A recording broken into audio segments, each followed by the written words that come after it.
Olá, alunos, sejam bem-vindos. É um prazer estar aqui com vocês. Meu nome é Gleison e vamos trabalhar os conceitos relativos à instrumentação industrial. Peço que em nossas aulas vocês sejam munidos de papel e caneta e quando surgir alguma dúvida, vocês anotem e postem no nosso fórum Tira Dúvidas. Então, aí, já aproveitando, né, vai haver um fórum Tira Dúvidas para cada uma das nossas aulas. No total serão 4. Então, postem as dúvidas no fórum pertinente à aula. A nossa disciplina está dividida em 5 partes, certo? Introdução à meteorologia, instrumentação aplicada, medição de temperatura, medição de pressão, medição de vazão e medição de nível, ok?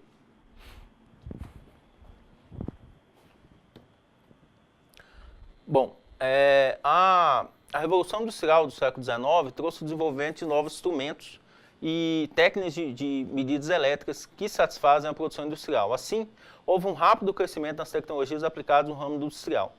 Isso ficou evidente no final do século XX, né, com o desenvolvimento eletrônico dos computadores, o que possibilitou que crescesse paralelamente a variedade de novos instrumentos e técnicas de medidas. Bom, esse crescimento, existe cada vez mais especialização na precisão, no registro e processamento somente desses sinais. E para serem, esses sinais, para serem controlados, não poderia ser realizado de forma satisfatória pelo homem. O emprego de instrumentação em automação industrial foi fundamental para o êxito do desenvolvimento dos sistemas automáticos, seja um sistema com controle de temperatura de um ar-condicionado ou mais complexo como um controle de robô industrial ou espacial. Bom, na figura nós temos um diagrama, né, de blocos que consiste na estrutura básica de um sistema de controle.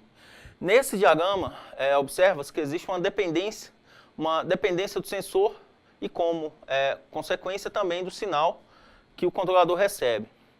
Esse sinal, né, o qual é a diferença entre o valor da variável controlada e o valor desejado que resulta o erro ou o desvio. Assim, a partir do erro definido, a tarefa será realizada de forma adequada através do atuador que manterá o processo com suas variáveis nos limites definidos. Bom, observa-se, através da figura, que o controlador recebe o erro, que é o desvio, para corrigir o atuador. Então, obtendo uma variável manipulada e controlada. No entanto, vale ressaltar que vários sistemas não recebem realimentação, isto é, não trabalham em malha fechada. Malha fechada são sistemas que têm retroalimentação. Mesmo assim, esse sinal determina, né, as tarefas e são executadas perfeitamente. Bom, os instrumentos de controle empregados na indústria de processos, química, siderúrgica, papel, enfim, têm sua própria terminologia. Os termos utilizados definem as características próprias de medida e controle dos diversos instrumentos, indicadores, registradores, controladores, transmissores e variáveis de controle. Bom, a terminologia empregada é unificada entre os fabricantes, os usuários e os organismos que intervêm direta ou indiretamente no campo da instrumentação industrial. Bom, vamos falar um pouquinho em relação à faixa de medida e alcance. Então, faixa de medida são conjuntos de valores das variáveis medidas que são compreendidos dentro do limite superior e inferior da capacidade de medida ou de transmissão do instrumento. Expressa-se determinado valor, os extremos. O alcance é a diferença algébrica, então, matemática, né, entre o valor superior e o inferior da faixa de medida do instrumento. Bom, agora vamos falar um pouquinho do erro. Então, são definições importantes. Então, o que é o erro? O erro é a diferença entre o valor lido ou transmitido pelo instrumento em relação ao valor real da variável medida. Se tivermos o processo em regime permanente, chamaremos de erro estático, que poderá ser positivo ou negativo, dependendo da indicação do instrumento, o qual poderá ser indicado a mais ou a menos. Quando tivermos a variável alterando o seu valor ao longo do tempo, teremos um atraso da transferência de energia do meio para o medidor. o valor medido estará geralmente atrasado em relação ao valor real da variável, certo? Então, essa diferença entre o valor real e o valor medido é chamado erro dinâmico, então é dinâmico no processo.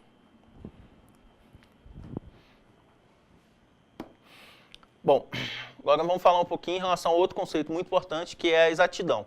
Então, o que é exatidão? Em relação à exatidão, podemos definir como sendo a aptidão de um instrumento de medição para dar respostas próximas a um valor verdadeiro. Então, a exatidão pode ser descrita de três maneiras: percentual do fundo de escala, percentual do span e percentual do valor lido, certo?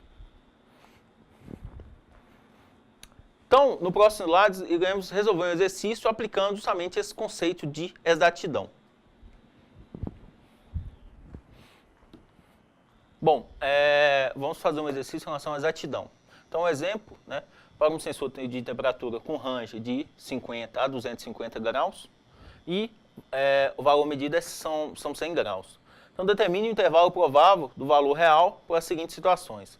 Então, eu tenho uma exatidão de 1% do fundo de escala. Então, o fundo de escala meu é o valor real, né, que é 100 graus, mais ou menos 1% do valor real. Então, 1% do valor real é 0,1 vezes o 250. Então, vai ser 100 mais ou menos 2,5 graus. Lembrando que o fundo de escala é o valor de 250 graus. Então, eu tenho o início da escala, o fundo de escala. A exatidão. Então, temos a exatidão de 1% do span. Então, o valor real é 100, mais ou menos 1% do span, que no nosso caso é 200, né? Então, 100 mais ou menos 2 graus, que justamente o valor real com a exatidão de 1% do span. E, por último, a exatidão, 1% do valor lido instantaneamente. Então, temos o valor real, mais ou menos 1%, 0,01, vezes 100, que é o valor real meu. Então, é o valor real mais 1% do valor real. Então, 100 mais ou menos 1 grau, certo? Então, nesse exemplo aqui, nós temos três exemplos. Então, 1% do valor do fundo de escala, esse fundo de escala é 250, 1% do span, esse span é 200, e 1% do valor lido. Esse valor lido foi dado no exercício, que é 100 graus. Bom, agora nós vamos falar um pouquinho em relação à zona morta e sensibilidade, né? Então, zona morta é a máxima variação que a variável pode ter, sem que provoque alteração na indicação ou sinal de saída de um instrumento, certo? Então, por exemplo, um instrumento com ranger, então ele começa a medir de 0 a 200 graus e tem uma zona morta de mais ou menos 0,2%. Bom, em relação à sensibilidade, podemos falar que a mínima variação que provoca alteração na indicação do sinal de saída de um instrumento. Então, podemos ter, né, um instrumento com ranger de 0 a 500 graus e com sensibilidade de 0,05. Então, essa 0,05 terá o valor mais ou menos de 0,25% do valor total, certo?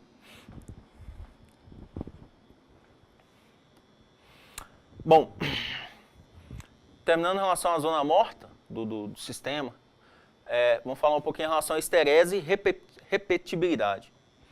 Bom, o que é esterese?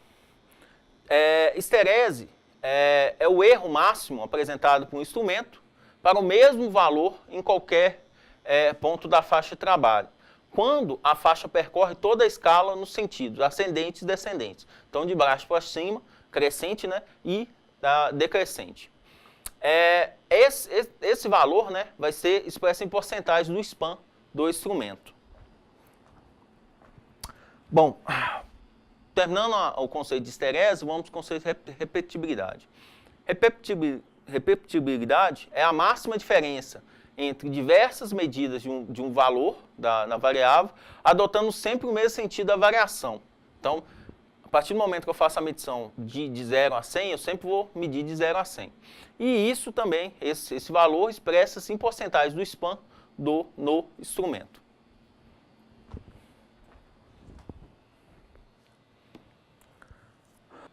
Bom, agora nós vamos abordar o tema, que é um dos primeiros temas mais importantes, que é justamente a medição de temperatura. Então, a variável temperatura é empregada em vários setores da indústria, né? E, desse modo, serão apresentadas as principais formas de medida. Então, os principais sensores e transmissores. Por exemplo, tem um tipo de termômetro. O mais usual é o de dilatação de líquidos em recipiente de vidro. Então, como está mostrado na figura, apresenta um reservatório cujas as dimensões determinam a sensibilidade desejada. Internamente, nesse termômetro, se coloca mercúrio. Mais usual mercúrio, mas pode ser utilizado álcool, tolueno, que é um derivado de petróleo, ou acetona. Então, quando se utiliza mercúrio, pode ser empregado até 550 graus. Desde que se adicione, obviamente, um gás inerte, um gás que não reaja com o produto, sob pressão a fim de evitar a vaporização do mercúrio. Bom, o líquido é inserido num tubo capilar uniforme, então um tubo muito fino, fechado que é fechado na parte superior. Então, após a calibração, a parede do tubo, as paredes, né, do vidro, ela é graduada em graus ou frações, certo? Então, nos termômetros industriais, o bulbo de vidro é protegido com um poço metálico e o tubo capilar com um invólucro metálico, somente para evitar traumas, né, a partir do momento que eu bato em algum local, para evitar rachaduras. Bom, idêntico ao termômetro de líquido, vamos falar um pouquinho, na verdade, continuar, tem um termômetro de pressão de gás, que é idêntico ao termômetro de líquido, porém preenchido com gás em alta pressão. Então a figura mostra o esquema desse termômetro composto pelos elementos, né? Temos o sensor e o bulbo, interligado através do capilar. Lembrando que o capilar é um tubo muito fino, certo? Então, ao variar a temperatura, o gás varia a pressão e o elemento de medição atua como medidor de pressão com sua dependência linear com a temperatura, sendo o volume constante justamente porque o instrumento está fechado. Então, o gás mais empregado nesse tipo de termômetro é o nitrogênio. Ela trabalha na faixa de temperatura entre menos 100 a 600 graus, com limite inferior limitado à temperatura crítica, que é menos 100.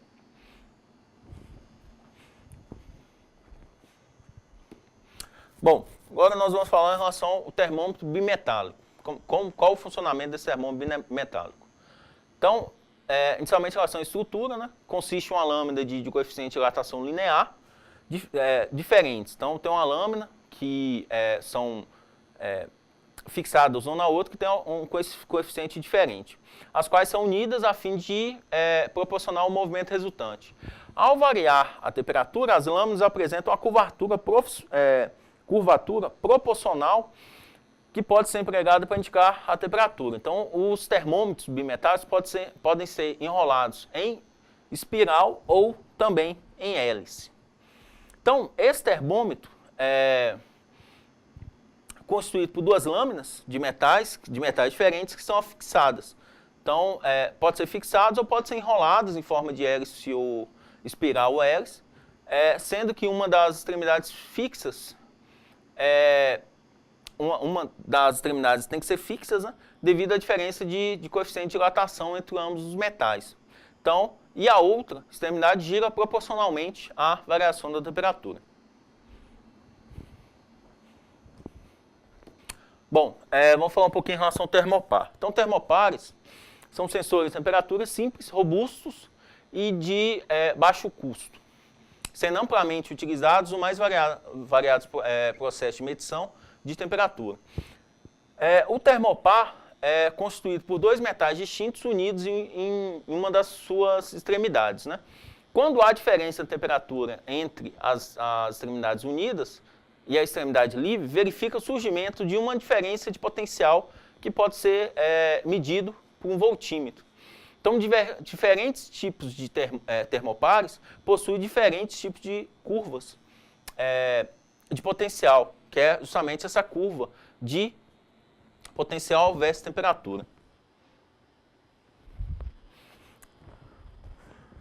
Bom, os termopares disponíveis no mercado têm os mais diversos formatos, dentre os modelos com a junção, a descoberto, que tem a baixo custo, e proporciona um tempo de resposta mais rápido, né, uma rapidez em relação à resposta. Até os modelos que são incorporados em sondas, que são mais robustos e mais caros. Estão disponíveis uma grande variedade de sondas adequadas para diferentes aplicações. Então, temos sondas industriais, científicas, para pesquisa científica, investigação médica, enfim. Quando se procede à escolha de um termopar, deve-se ponderar, deve-se levar em consideração qual o maior ou mais adequado, né, justamente para a situação. E tem que se analisar isso com as suas características, né? Aí temos algumas características, a gama de temperatura suportada, então você tem ranges diferentes, certo? A exatidão, a confiabilidade das leituras, entre outros.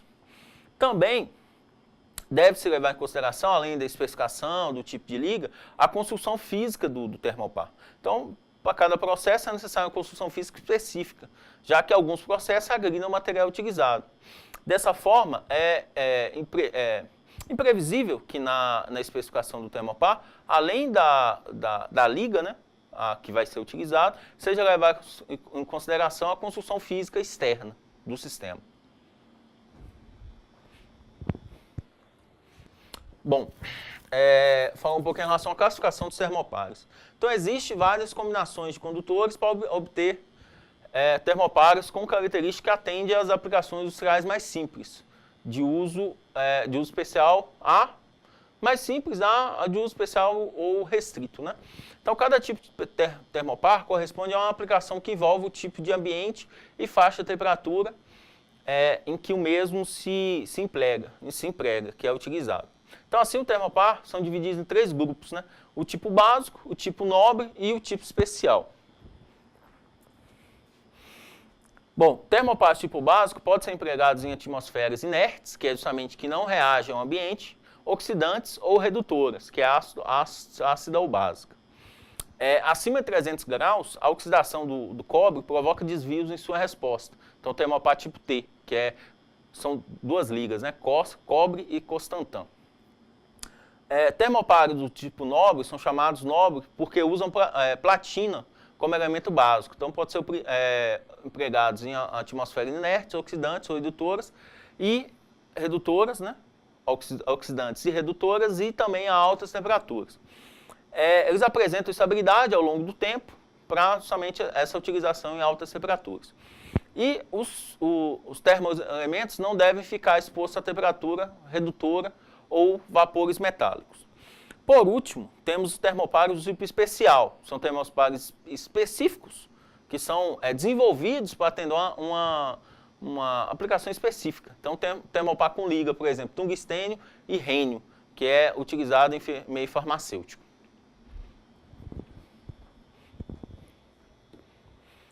Bom, existe uma correlação da FEM, que é força eletromotriz, em função da temperatura.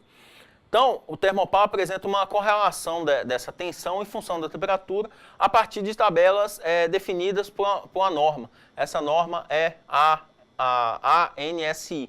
Então, pode-se plotar curvas de diferentes termopares, as quais são relacionadas com somente essas grandezas, né, de tensão gerada e temperatura. E existe uma correlação disso com a junção de referência do termopar mantido a 0 graus, que é a temperatura de referência.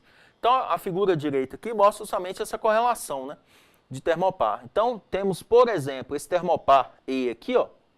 Esse termopar E, são 2 eixos, né? Eu tenho o eixo da temperatura, que é 200, 400, 600, 800, 1000, 1200, 1400, 1600, 1800, e em relação a milivolts, que a partir do momento da dilatação, ele tem uma libera, o sistema ele libera uma tensão. Então, essa tensão está em milivolts, certo?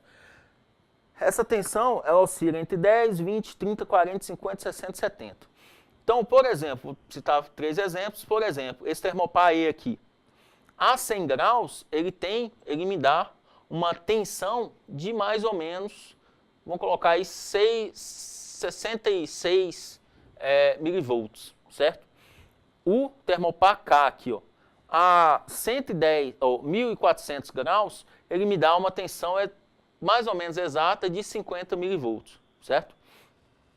E por último, esse termopar J aqui, a uma temperatura de 800 graus, me dá uma tensão, libera para mim, para o sistema, uma tensão de 40 milivolts. Então, essa correlação, então, a partir do momento da temperatura, então, se eu tenho 800 graus, se eu coloco esse instrumento em um sistema que tem 800 graus, vai me liberar mais ou menos 400 milivolts. E é disso que o sistema ele se comporta. Então, 800 graus me libera 40 milivolts. Se for uma temperatura menor, 400 graus, por exemplo, vai me metade, né, vai me liberar mais ou menos uma tensão de 20 volts, certo?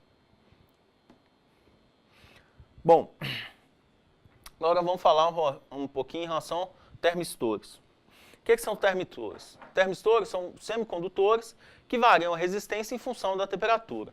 Então, são fabricados, na maioria das vezes, com óxido de níquel, cobalto, magnésio, sulfeto de ferro, alumínio ou pode ser de cobre também. Então, apresenta como característica o baixo custo e a acessibilidade.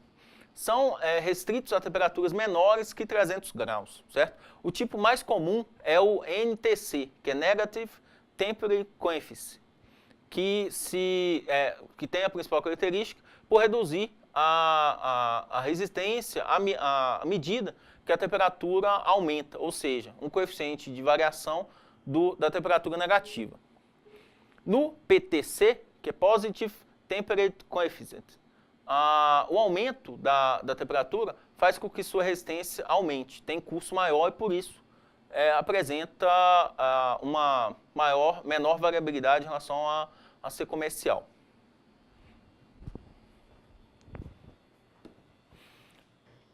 Bom, aqui nós vamos fazer um comparativo entre os principais sensores de temperatura, né? Então temos termopar, temos o RTD, temos o termistor, temos o CI. Aqui nós temos as curvas, né? Então o termopar tem a tensão e a temperatura. Então, as principais características, né, do termopar. Então a alimentação própria, simples, robusta. Todo esse gráfico está disponível na apostila, tá? Eu só estou passando alguns preceitos, justamente para aprofundamento do conhecimento, né?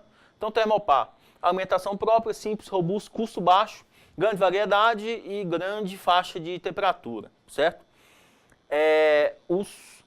Esse aqui é o ônus, né? A parte positiva, tem a parte negativa, que é não linear, baixa tensão, requer uma referência em relação à calibragem e menos estável. O RTC, temos o gráfico de resistência com temperatura. Então, mais estável, mais preciso, mais linear que o termopar. Aí tem a parte ruim, certo? Que é o custo alto, precisa de fonte de alimentação sempre, então a partir do momento que eu corto a fonte de alimentação ele não funciona, e a resistência absoluta é baixa. Temos o termistor, que temos o gráfico da resistência à temperatura, então alta saída, uma rápida, né? E uma rápida resposta, e temos 2 fios. A parte ruim é não linearidade, faixa de temperatura ela é extremamente limitada, mais frágil e necessária uma fonte de alimentação externa. E por último, o CI, que aqui temos a voltagem e a temperatura. O CI é mais linear, na verdade, a temperatura mais alta na saída, que é aqui nessa região, certo? E o custo baixo. A parte os contras, né? Temos, a maioria das vezes é aplicada a temperaturas acima de 200 graus, certo? Requer fonte de alimentação externa, é um pouco lento em relação à resposta e na maioria das vezes apresenta alto aquecimento, justamente atrelado por funcionar a uma temperatura maior que 200 graus, e as configurações, né, elas são um pouco limitadas, certo? Então não tem uma variabilidade de gestão, de configuração, como os outros têm. Bom, em 70% dos casos, em relação à medição de temperatura, é utilizado o termopar, certo? Então o termopar indústria, a maioria das vezes que você precisa fazer a medição em relação à temperatura em uma alta confiabilidade, utiliza o termopar. Por quê, né? Ele é robusto e qual o critério de robustez? Robustez é somente a confiabilidade. Então é um instrumento confiável e, além de ser confiável, é um instrumento mais barato, certo?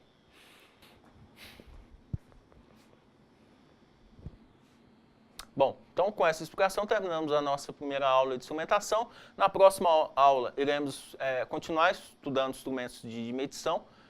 Espero que tenham gostado. Como disse anteriormente, qualquer dúvida posta no fórum de dúvidas. A apostila do curso está disponível, ela é mais completa, mais abrangente, né, que a aula expositiva. Então, um grande abraço e até a próxima.